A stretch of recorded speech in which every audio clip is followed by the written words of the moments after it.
Time to talk acting. Chris Levine is in Los Angeles. He's an actor I met in 2017 when he did a movie called Anabolic Life, and it was shown in Orlando where I was living, and I was doing a restaurant entertainment talk show. Got to know him and the director, and we kind of stay in touch on Facebook. I follow his career. Keep waiting for him to become a big star so I can tap into him as an entourage. Maybe slip him a few scripts that I've written. But he's not there yet. I define him as a working actor in the mid-level, trying to get to the top level. Chris, welcome to Citizen Smith. Nice to talk to you. Ken, great hearing from you, man. Thanks for having me.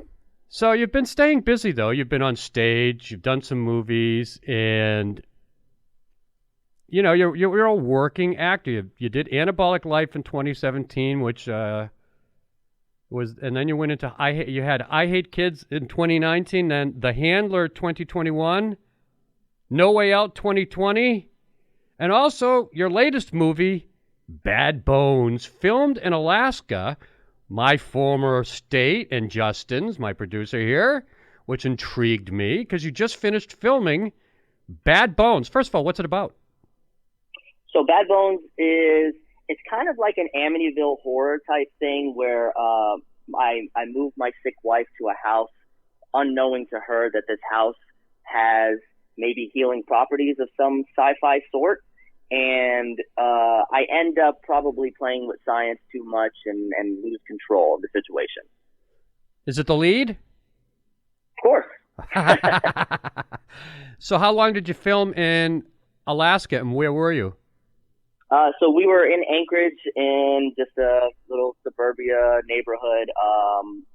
And what suburban neighborhood were you in? Oh, I don't. Was it south, north, east, west? Well, either north or south. They said it was near Kincaid Park. Okay. Does that mean anything? Yeah, well, that's pretty much just Anchorage metro area. So, yeah, how was it filming there? Did everything go smoothly? It did until I got sick. So with what, COVID? Not COVID, but I got a cold or something from probably the day or two in between coming back from France and going to Alaska.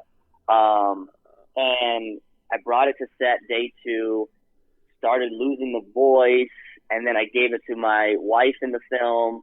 She lost her voice, so we pretty much had to scramble and do the best we could with the voice that we had, and we'll probably have to do some ADR in post-production because of me.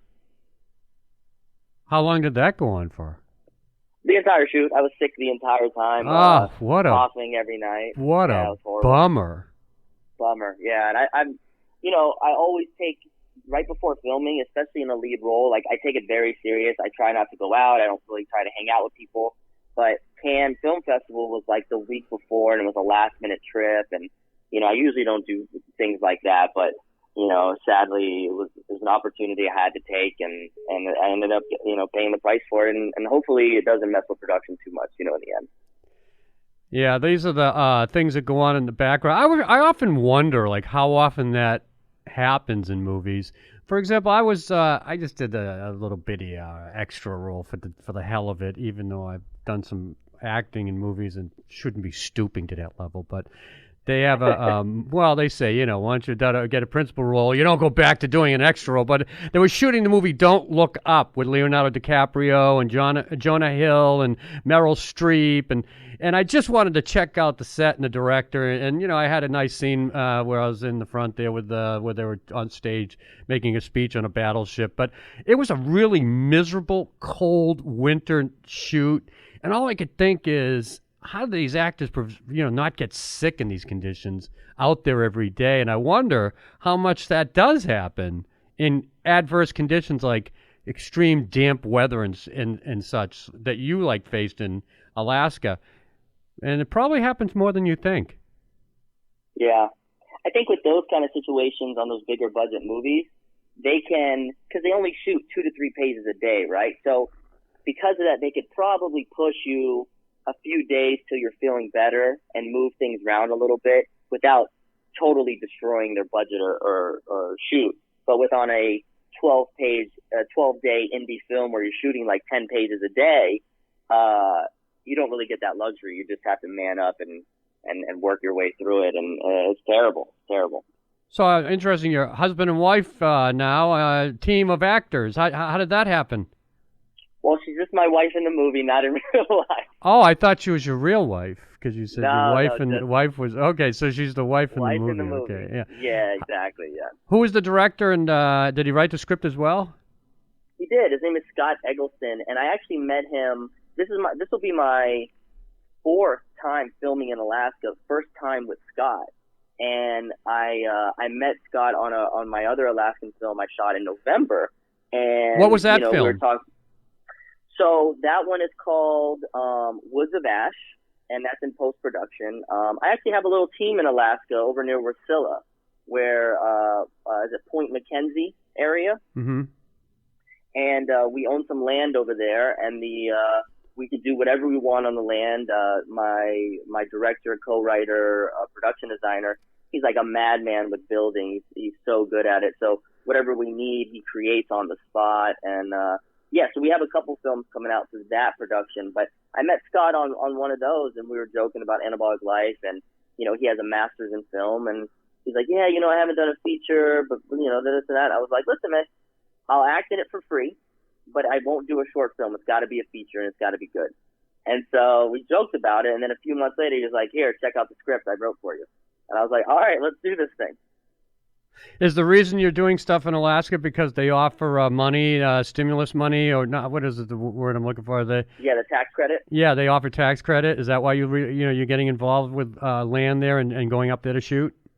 No, actually, they removed all of that because like maybe 8 to 10 years ago, LA was using Alaska for commercials, but taking the tax credit, but not putting it back into Alaska. So Alaska figured it out. The film commission said, well, if you're not putting it back into us, we don't need to offer this at all. So they removed it. But I like the idea that I can shoot a film that normally would look like LA, and instead it looks like this beautiful foreign landscape that is not in LA. It's not that expensive to be there. Everything else is cheap. RVs that we sleep in with waters and heaters and stuff. So it's a cool experience, and I get to cast, my colleagues, 10, 15 people at a time, and give them paid jobs in a free flight to Alaska. So it's kind of nice. Yeah, very cool. Yeah. I didn't realize you had such a strong connection to my former state, the Great Land. And Yeah, man. so you're an act trying to work his way up the ladder. How far are we from the top? I probably got a few more years to go, to be honest, because it's like all of these lead roles in these indie features, they don't get the exposure because they don't have the marketing budget to like get the broad audiences to see it. Thousands of viewers is great. It brings in some revenue to pay back the film, but in order for the right people to see it, it needs to get to the millions of viewers. It needs to get to a top tier film festival, Cannes, Sundance, something like that, where the right people can see it. Every day I grind sharing my work of what I've done so far with anybody I can, producers, casting directors. It's an everyday grind that I work on, including being a producer and writer myself, as you know. So yeah, working my way up to a level where my income is great, and I'm constantly busy. Yeah, I still got a few more years left, I think. When can we expect Bad Bones to hit the theaters, and where would we be able to see it? Yeah, so I think the director is aiming for an April 2022 release, and we'll probably run the film festival circuit, maybe do a local premiere in Anchorage, and possibly here in LA, just like a screening with some press, and just to have that night. And then it'll probably end up on streaming platforms. You could rent it on Amazon Prime, you could rent it on iTunes, that kind of thing. What about the Seattle Film Festival?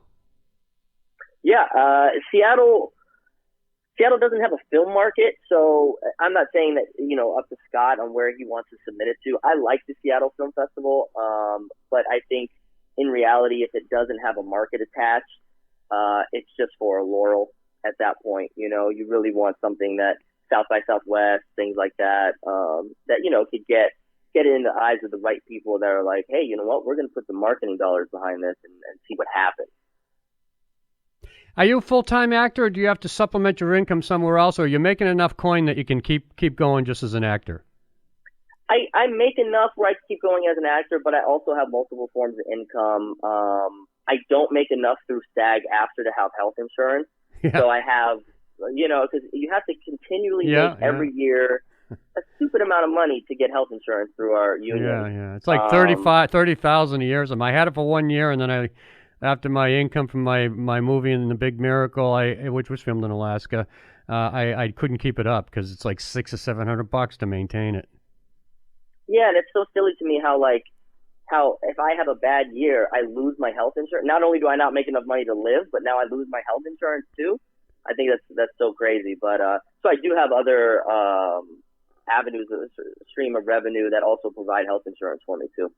Yeah, this is the world of actors that aren't making the six figures every movie and millions. Yep. 90% of them out there are the Chris Levines, working for the passion, trying to get to the big stage and the big money maker, but just paying your dues and doing what you have to do to remain in the business that you love, acting. Yeah, it's a constant grind. It's a ton of rejection. And every day you wake up, going, what can I do today to push my career another step forward? And then there's days where you wake up and you go, you have your doubts or you have your frustrations like anything else. How old are you? I'm 36. It's never good to ask an actor that, but your age is still okay. You don't have to worry about it. Yeah, I'm okay. 36 years old. You've been an actor for what? How many years now? Almost 10. Yeah. Well, it just takes one director, one producer to see something they like, and the next thing you know, you're in a hit TV series making millions. Yeah. Chris Levine joining me today. Actor, producer, writer, trying to make a go of it in the world of movies and stage as well. We'll look for your movies and stay in touch. We'll talk again, Chris. Thanks for having me, guys.